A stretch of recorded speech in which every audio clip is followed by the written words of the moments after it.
আমরা যখন ব্যস্ত রাস্তায় হাঁটি তখন পথের ধারে পড়ে থাকা ধুলোমাখা জীর্ণ মানুষগুলোর দিকে তাকানোর সময় আমাদের থাকে না। ওদের আমরা পাগল বলি, সমাজের আবর্জনা মনে করে নাক সিটকাই। কিন্তু আপনি কি কখনো ভেবে দেখেছেন ওই জট ধরা চুল আর নোংরা পোশাকের আড়ালে এমন কোনো ব্যক্তিত্ব লুকিয়ে থাকতে পারে যার পায়ের ধুলো নেওয়ার যোগ্যতাও হয়তো আমাদের নেই? নিয়তির পরিহাসে আজ যাকে আমরা তুচ্ছ করছি, হয়তো একসময় তার হুঙ্কারে শত্রুপক্ষ থরথর করে কাঁপত। আজকের এই কাহিনী আপনাকে বাধ্য করবে আপনার দৃষ্টিভঙ্গি বদলাতে। হৃদয়ের সবটুকু আবেগ দিয়ে শুনুন এক বিস্তৃত বীরের উপাখ্যান, যাকে পৃথিবী ছুঁড়ে ফেলে দিয়েছিল আবর্জনার স্তূপে, কিন্তু সময় তাকে ফিরিয়ে দিয়েছে তার প্রাপ্য রাজ সিংহাসন। চোখের জল ধরে রাখা কঠিন হবে, কারণ এই গল্প শুধু কষ্টের নয়, এ গল্প ভস্ম থেকে উঠে আসা এক ফিনিক্স পাখির। ঘটনাটি শুরু হয় উত্তর ভারতের রুক্ষ পাথুরে শহর সোনাপুরের পুরনো বাসস্ট্যান্ড থেকে। জ্যৈষ্ঠ মাসের তপ্ত দুপুর, আকাশ থেকে যেন আগুন ঝরছিল। বাসস্ট্যান্ডে যাত্রীদের উপচে পড়া ভিড়, চারিদিকে বাসের হর্ন আর হকারদের চিৎকারে কান পাতা দেয়। এই হট্টগোলের মাঝে জলের ট্যাঙ্কের একপাশে চুপচাপ বসেছিল এক অদ্ভুত দর্শন লোক। কেউ তার আসল নাম জানত না, সবাই তাকে ভোলা পাগল বলেই ডাকত। তার চেহারা দেখে যে কারোরই গা শিউড়ে উঠবে। মাথায় জটা ধরা লম্বা চুল, ধুলোয় মাখামাখি শরীর, আর পরনে বলতে শুধু কোমরে জড়ানো এক টুকরো চট আর গায়ে এক ফালি জীর্ণ জামা। তার পায়ে ছিল ফোসকা পড়া চামড়া, যেন কত পথ হেঁটে এসেছে সে। ভোলা সবসময় নিজের মনেই বিড়বিড় করত। কখনো শূন্যে হাত নাড়াত, কখনো অকারণে হেসে উঠত, আবার কখনো বা এমনভাবে সোজা হয়ে দাঁড়াত যেন কাউকে স্যালিউট করছে। বাসস্ট্যান্ডের ঠিক উল্টো দিকেই ছিল মহাজন গোবিন্দর বিখ্যাত মিষ্টির দোকান। গোবিন্দ ছিল অত্যন্ত রাগী এবং নিজের দোকানের সুনাম নিয়ে সবসময় চিন্তিত এক অহংকারী ব্যবসায়ী। সেদিন দোকানে খরিদ্দারদের বেশ ভিড় ছিল। ক্ষুধার্ত ভোলা এক দৃষ্টিতে তাকিয়েছিল গোবিন্দর কড়াইতে ভাজা গরম সিঙাড়াগুলোর দিকে। খিদে মানুষকে পশুর স্তরে নামিয়ে আনে, কিন্তু ভোলা তবুও তার আত্মসম্মান হারায়নি। সে হাত পেতে ভিক্ষা চায়নি, শুধু দূর থেকে লোলুপ দৃষ্টিতে তাকিয়েছিল। হঠাৎ একটি নেড়ি কুকুর ভোলার পাশে পড়ে থাকা একটি এঁটো শালপাতা চাটতে শুরু করল। ক্ষুধার জ্বালায় ভোলা সেই কুকুরটিকে তাড়িয়ে দিয়ে নিজে সেই পাতা থেকে খাবারের উচ্ছিষ্ট অংশটুকু তুলে নিতে গেল। এই দৃশ্য দেখে মহাজন গোবিন্দর পিত্তি জ্বলে গেল। সে চিৎকার করে উঠল, ওরে অলক্ষণে, মরার আর জায়গা পেলি না? আমার দোকানের সামনেই তোকে মরতে হবে। খরিদ্দার সব পালিয়ে যাচ্ছে তোর জন্য। গোবিন্দ রাগে গজগজ করতে করতে দোকান থেকে বেরিয়ে এলো। তার হাতে ছিল বাসন ধোয়ার গরম জল ভর্তি একটি মগ। কোনো কিছু বিচার না করেই সে সেই ফুটন্ত গরম জল ভোলার পায়ের কাছে ছুঁড়ে মারল। সে চেঁচিয়ে বলল, সর এখান থেকে, না হলে পরের বার গায়ে গরম তেল ঢেলে দেব। গরম জলের ছিঁটে ভোলার পায়ে লাগতেই চামড়া পুড়ে যাওয়ার উপক্রম হল। কিন্তু আশ্চর্যের বিষয়, সে না কাতরাল না কোনো চিৎকার করল। সে শুধু তার জ্বলন্ত দুটি চোখ তুলে একবার গোবিন্দর দিকে তাকাল, এবং তারপর যা করল তা দেখে উপস্থিত জনতা হতভম্ব হয়ে গেল। ভোলা তাকে কোনো গা দিল না। সে দুই হাত জোড় করে মাথা নিচু করে ভাঙা কিন্তু গম্ভীর গলায় বলল, জয় হিন্দ নাগরিক, আপনার অসুবিধার জন্য আমি দুঃখিত। আমরা এখানকার নিরাপত্তা নিশ্চিত করছি। সেখানে দাঁড়িয়ে থাকা একদল বখাটে ছেলে হো হো করে হেসে উঠল। একজন বলে উঠল, দেখ ভাই, এই পাগল নিজেকে চৌকিদার ভাবছে। মজা করার জন্য একটি ছেলে রাস্তা থেকে ইঁটের টুকরো কুনিয়ে ভোলার পিঠ লক্ষ্য করে ছুঁড়ে মারল। ঢপ করে আওয়াজ হল। পাথরটি তার মেরুদণ্ডে গিয়ে লাগল। আঘাতটি নিশ্চয়ই খুব যন্ত্রণাদায়ক ছিল, কিন্তু ভোলা নড়ল না।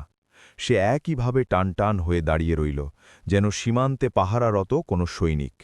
তার চোখে জল ছিল না, ছিল এক অদ্ভুত দৃঢ়তা। ঠিক সেই মুহূর্তে বাসস্ট্যান্ডের গেটে একটি স্কুল বাস এসে থামল এবং বাচ্চারা নামতে শুরু করল। বাতাসের গতিবেগ খুব বেশি ছিল। একটি ছোট বাচ্চার হাত ফসকে কাগজের তৈরি একটি ছোট জাতীয় পতাকা উড়ে গেল। বাতাসের ঝাপটায় সেই তেরঙ্গা পতাকাটি উড়ে সোজা রাস্তার পাশের নর্দমার দিকে ধেয়ে যেতে লাগল। গোবিন্দ এবং বাকিরা হাসাহাসিতে ব্যস্ত ছিল। পতাকার দিকে তাদের নজর ছিল না, কিন্তু ভোলার নজর এড়ায়নি। যেই সে দেখল তেরঙ্গা পতাকা নর্দমায় পড়তে যাচ্ছে, তার শরীরের ভেতর যেন বিদ্যুৎ খেলে গেল। যে লোকটি একটু আগে খোঁড়াচ্ছিল, সে চিতার ক্ষিপ্রতায় দৌড় দিল। কেউ কিছু বুঝে ওঠার আগেই সে নর্দমার কিনারে ঝাঁপিয়ে পড়ল। তার শরীরের অর্ধেকটা নোংরা কাদায় ডুবে গেল, কিন্তু তার একটি হাত ছিল উপরের দিকে। নর্দমার কালো জলে পড়ার ঠিক আগের মুহূর্তে সে শূন্যেই সেই কাগজের পতাকাকে লুফে নিল। সে পরম মমতায় নিজের নোংরা জামার শুকনো অংশ দিয়ে পতাকাটি পরিষ্কার করল। তারপর সেটাকে কপালে ছোঁয়াল, চুম্বন করল এবং খুব সাবধানে বুকের পকেটে রেখে দিল, যেন ওটা কোনো কাগজের টুকরো নয়, পৃথিবীর সবচেয়ে দামি রত্ন। এই দৃশ্য দেখে ভিড় কিছুক্ষণের জন্য স্তব্ধ হয়ে গেল, কিন্তু মহাজন গোবিন্দ আবার বিদ্রূপ করে বলল, বড় দেশপ্রেমিক এলেন রে, ওরে নাটকবাজ, এই ড্রামা অন্য কোথাও গিয়ে কর। ঠিক তখনই শহরের পরিবেশ দ্রুত বদলে যেতে শুরু করল। দূর থেকে পুলিশের গাড়ির সাইরেনের শব্দ ভেসে আসতে লাগল, প প প। এটা কোনো সাধারণ পুলিশের গাড়ি ছিল না। পুলিশের কনভয় দ্রুত গতিতে বাসস্ট্যান্ড চত্বরে প্রবেশ করল। শহরের বড়বাবু, ইন্সপেক্টর চৌধুরী এবং তার দলবল লাঠি উঁচিয়ে চিৎকার করতে লাগলেন, সরো, সবাই পিছনে সরো, রাস্তা ফাঁকা করো, ভিআইপি মুভমেন্ট আছে। সোনাপুর ক্যান্টনমেন্টের আর্মি চিফ বর্ডার পরিদর্শনের জন্য এই রাস্তা দিয়েই যাচ্ছেন। ইন্সপেক্টর চৌধুরী ধমক দিয়ে গোবিন্দকে বললেন, এই মহাজন, দোকানের মালপত্র ভেতরে ঢোকা, জেনারেল সাহেবের গাড়ি এই পথ দিয়ে যাবে, রাস্তায় যেন একটা মাছিও না দেখা যায়। তখনই ইন্সপেক্টর চৌধুরীর নজর পড়ল রাস্তার ধারে দাঁড়িয়ে থাকা ভোলার ওপর, যে তখনও পকেট থেকে সেই কাগজের পতাকাটি বের করে সোজা করার চেষ্টা করছিল। ইন্সপেক্টরের মেজাজ খারাপ হয়ে গেল। তিনি চেঁচিয়ে বললেন, আরে এই পাগলটা এখানে কি করছে? জেনারেল সাহেব যদি এই ভিখারিকে দেখেন তবে আমার চাকরি খেয়ে নেবেন, ওটাকে এখান থেকে সরা এক্ষুনি। দুজন কনস্টেবল দৌড়ে ভোলার কাছে গেল। তারা বলল, চল ভাগ এখান থেকে, বড় সাহেবরা আসছেন। তারা ভোলার কলার ধরে টেনে হিঁচড়ে পেছনে নিয়ে যাওয়ার চেষ্টা করল, কিন্তু ভোলা তার জায়গা থেকে এক চুল নড়তে চাইল না। সে বারবার রাস্তার দিকে তাকাচ্ছিল এবং কনস্টেবলদের হাত ছাড়িয়ে বলছিল, গাড়ি আসছে, কমান্ডার আসছেন, আমাকে রিপোর্ট করতে হবে, আমার ডিউটি। কনস্টেবল রেগে গিয়ে তার লাঠি দিয়ে ভোলার হাঁটুতে বাড়ি মারল। বড় এসেছে রিপোর্ট করতে, চুপচাপ ওই ডাস্টবিনে আড়ালে বসে থাক। আঘাতে ভোলা হাঁটু গেড়ে পড়ে গেল, কিন্তু তার দৃষ্টি তখনও রাস্তার দিকেই নিবদ্ধ ছিল। তখনই সামনে ধুলোর ঝড় তুলে কনভয় আসতে দেখা গেল। সবার আগে মিলিটারি পুলিশের বাইক, পেছনে পাইলট জিপসি এবং মাঝখানে একটি বিশাল কালো রঙের বুলেটপ্রুফ ল্যান্ড ক্রুজার, যার সামনে 3টে তারা এবং সেনাবাহিনীর পতাকা লাগানো ছিল। এটি ছিল লেফটেন্যান্ট জেনারেল বিক্রম রায়ের গাড়ি। জেনারেল বিক্রম রায় সেনাবাহিনীর শৃঙ্খলা এবং কঠোরতার এক মূর্ত প্রতীক। তিনি পেছনের সিটে বসে কিছু গুরুত্বপূর্ণ ফাইল দেখছিলেন। বাসস্ট্যান্ডে ভিড় থাকায় কনভয়ের গতি কিছুটা ধীর হয়ে গেল। ইন্সপেক্টর চৌধুরী এবং পুলিশরা অ্যাটেনশন হয়ে স্যালুট দিচ্ছিলেন। ভিড়ের আড়ালে কনস্টেবলরা ভোলার মুখ চেপে ধরে রেখেছিল, যাতে সে শব্দ করতে না পারে। কিন্তু যেই ভোলা সেই 3 তারা লাগানো গাড়ি এবং তার ওপরের তেরঙ্গা পতাকা দেখল, তার শরীরে এক অমানবিক শক্তি ভর করল। সে এক ঝটকায় 2জন কনস্টেবলকে ছিটকে ফেলে দিল। কনস্টেবলরা দূরে গিয়ে পড়ল। ভোলা তার ছেঁড়া পোশাকে কাদামাখা শরীর নিয়ে ভিড় চিড়ে সোজা রাস্তার মাঝখানে এসে দাঁড়াল। কনভয়ের পাইলট গাড়িটি সজোরে ব্রেক কষল। Cock cock! গাড়ি থেমে গেল। কমান্ডোরা মুহূর্তের মধ্যে গাড়ি থেকে লাফিয়ে নামল। তাদের স্বয়ংক্রিয় বন্দুকগুলো ভোলার দিকে তাক করা হল। ইন্সপেক্টর চৌধুরীর শ্বাস বন্ধ হওয়ার উপক্রম হল।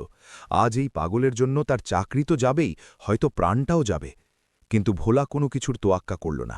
সে তার 2 পায়ের গোড়ালি একসাথে করল, বুক টানটান করল এবং ডান হাতের তালু কপালে ঠেকিয়ে এমন নিখুঁত ও কড়া এক স্যালুট দিল যে বাতাসের শব্দও যেন স্তব্ধ হয়ে গেল। তার চোখে আর সেই পাগলামি ছিল না। সেখানে এখন জলজল করছে এক ফৌজি অফিসারের ইস্পাত কঠিন শৃঙ্খলা। সে তার গলার শিরা ফুলিয়ে চিৎকার করে উঠল, Jai Hind sir, alpha 1 reporting for duty sir. গাড়ির ভেতরে বসা জেনারেল বিক্রম রায় যেই এই কণ্ঠস্বর শুনলেন, তার হাত থেকে কলমটি খসে পড়ল। আলফা 1, এই কোডনেম তো 15 বছর আগে শেষ হয়ে যাওয়া এক গোপন মিশনের ছিল। জেনারেল বিক্রম জানলা দিয়ে বাইরে তাকালেন।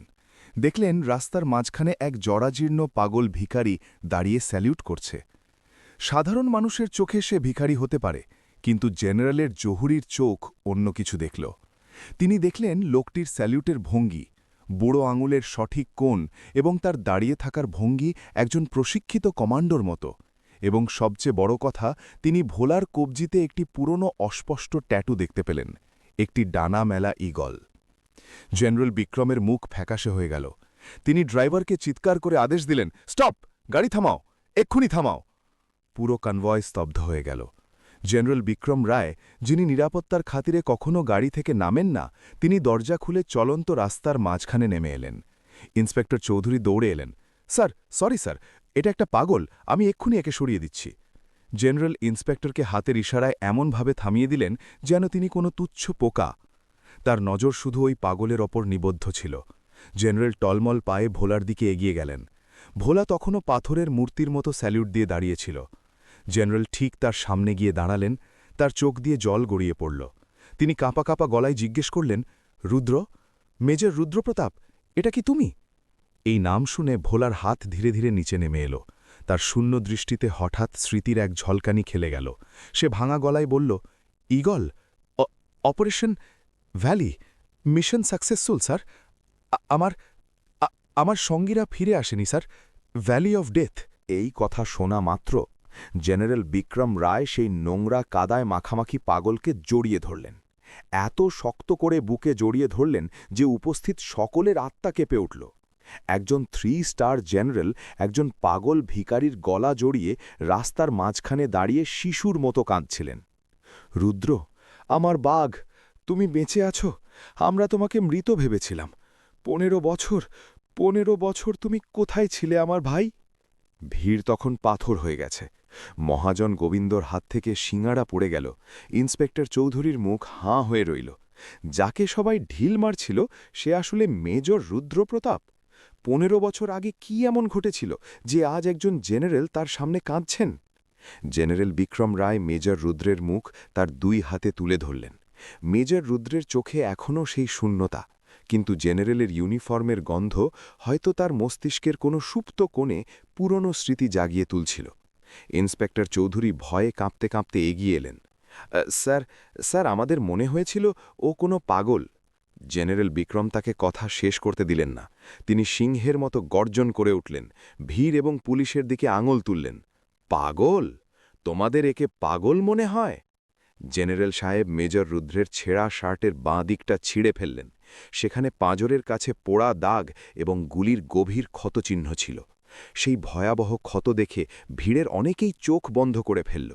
জেনারেল বিক্রমের গলা ভারী হয়ে এলো, কিন্তু তাতে এমন রাগ মিশেছিল যে সবাই ভয় পেয়ে গেল। দেখছ এই দাগ? এটা কোনো কুকুরের কামড়ের দাগ নয়। এটা শত্রুর টর্চার সেলে দেওয়া সেই অমানবিক যাতনা যা যদি তোমাদের কাউকে এক মুহূর্তের জন্যেরও দেওয়া হয় তবে তোমাদের আত্মার শরীর ছেড়ে পালাবে। জেনারেল নিজের মাথার টুপি খুলে ভোলার মাথায় পরিয়ে দিলেন। এই লোক যাকে তোমরা পাথর মেরেছ, ইনি ভারতীয় সেনার প্যারা স্পেশাল ফোর্সেসের সবচেয়ে ভয়ঙ্কর কমান্ডো মেজর রুদ্র Pratap Singh, code name eagle. জেনারেলের চোখে জল এবং গর্ব দুই ছিল। 15 বছর আগে আমরা একটা মিশনে পাঠিয়েছিলাম, অপারেশন রেড ঈগল। শত্রু আমাদের দেশে এক বিশাল জৈব হামলার ষড়যন্ত্র করেছিল। মেজর রুদ্র সেই ল্যাব উড়িয়ে দিয়েছিলেন, দেশের কোটি কোটি মানুষের প্রাণ বাঁচিয়েছিলেন, কিন্তু ফেরার সময় সঙ্গীদের বাঁচাতে উনি পেছনে থেকে যান। জেনারেলের গলা ধরে এলো। আমাদের কাছে খবর এসেছিল যে সেখানে বিস্ফোরণ হয়েছে এবং সবাই মারা গেছে। আমরা এদের শহীদ হিসেবে মেনে নিয়েছিলাম, কিন্তু শত্রু এদের মারেনি, এদের নরকে আটকে রেখেছিল। 15 বছর, ভাবতে পারো? 15 বছর অন্ধকার কুঠুরিতে খাবার ছাড়া প্রতিদিন মার খাওয়া, বিদ্যুতের শক সহ্য করা, শুধু এই জন্যে যে ইনি যেন দেশের গোপন তথ্য ফাঁস করে দেন।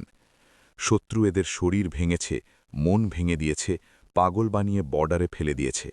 কিন্তু